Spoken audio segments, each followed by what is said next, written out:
مرکچیان چې د مسلمانانو د مقدس میاشتې نه وړاندې د ډزبندۍ هڅه کوي، اسرائیل د غزا په سویلي ښار رفح کې بریدونو ته دوام ورکړي، چرته چې د 1 میلیون نه زیات فلسطینیان د سرپناه پلټونکي دي. زما امید ده چې د راتلونکي ګل ورځې پورې به ډزبندي شوي وي. د صدر بایډن لپاره د ډزبندۍ په خبرو کې کامیابی اهمه ده، ځکه چې هغه د غزا په مرګ ژوبلې د ډیموکریټانو د غوسې سره مخ دی. هغه د نه په ورځ په مېشېګن کې د ډیموکریټس بنیادی کچې ټاکنې ګټلې دي، خو مېشېګنیانو ته غوږ ونیسه د نومې تحریک د مخالفت سره مخ دی.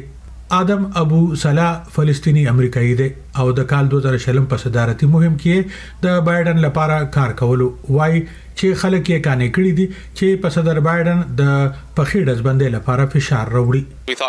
مونږه سوچ کوو چې هغه به یو داسې تنوي چې د انسانيت او خواخوږي په بنیاد به هیواد پر وړاندې بوزي، خو د دې په ځای هغه په منافقت مشري کوي. په کامیکچ عرب او مسلمانان امریکایان د اوټونو لویه حلقه نه ده، خو په مېشېګن د بې طرفه رائے ورکوونکو تعداد د خبرې ته اشاره کوي چې امریکایان په څومره کلکه د غزا په اړه د بایډن تګلارې ردوي. د لوړې کچې ډیموکریټانو اندازه ده چې ډیموکریټس به د ووټونو اچولو او بایډن ته د ووټ ورکولو د لارې ورښکاره کړي، ځکه چې بل لاره خوفناکه او د یرو پیدا کوونکې ده. خدا په ووټرانو کې مایوسي هم جوړي، ځکه چې دوی غني کال په کال د دوی خبره نه اوریدل کیږي. ځینې امریکایي مسلمانان وایي چې متبادل د بایډن نه زیات بد نشي کېدی. ډیموکریټ سمرا لوکمان د ابندن بایډن نومي تحریک برخه ده چې د بایډن د حمایت نه د لاس په سر کېدو خبره کوي. نن زما په شان داسې نور چې درته مخامخ کښینی وایي چې زه د بایډن د لری کولو لپاره د پخوانی صدر ډونالد ټرمپ بنولو ته تیار یم، او دا په حقیقت کې دا شایي چې دا صدر څومره پاتې راغلی. د صدر بایډن د تګلارې مخالفت یو بل مثال دی چې د امریکا د هوایي ځواک یو عسكر ایرون بشنیل چې د اتوار په ورځ په واشنگټن کې د اسرائیل د سفارتخانه مخې ته ځان ته اور ورته کړو. وایټ هاوس د هغه مرګ خوفناک غمیزه وبلله.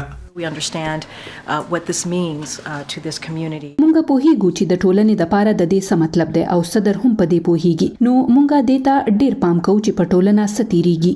خو د صدر بایډن ناقدین وای هغه غوږ نه نیسي، د دې باوجود چې یو شمېر نظر پوښتنو کې امریکایان د مستقل ډزبندۍ حمایت کوي. They're listening to donors and they're listening to pressure groups. دوی د پیسو ورکولو اوري، دوی د پریشر ګروپونو اوري. نو د ګوند د پارټۍ مرکزی طاقت چرته دی؟ آیا د اسټابلیشمنت سره دی؟ آیا د مترقی خلکو سره دی؟ یا د خلکو سره دی چې هغوی غني چې ګنې د موجوده پالیسۍ د لارې د انصاف او امن سم خدمت نشي کېدی؟ که بایډن د اسرائیل د حمایت په خپل تګلارې کې بنیادی بدلون ونه کړو، نو زوګ به وای دا به ګران وي چې هغه عرب امریکایان کانې کړی چې د نومبر په صدارتي انتخاب کې ووټ هغه ته ورکړي. د کال 2014 په صدارتي انتخاب کې په خواني صدر ډانلډ ټرمپ په دې ریاست کې د 1,000 نه په کم ووټونو کامیابی ترلاسه کړې و. د وی او ای ډیوا خبریالې پاتسی د رپورټ لپاره نوشیروان قلندر، واشنگټن ډي سي.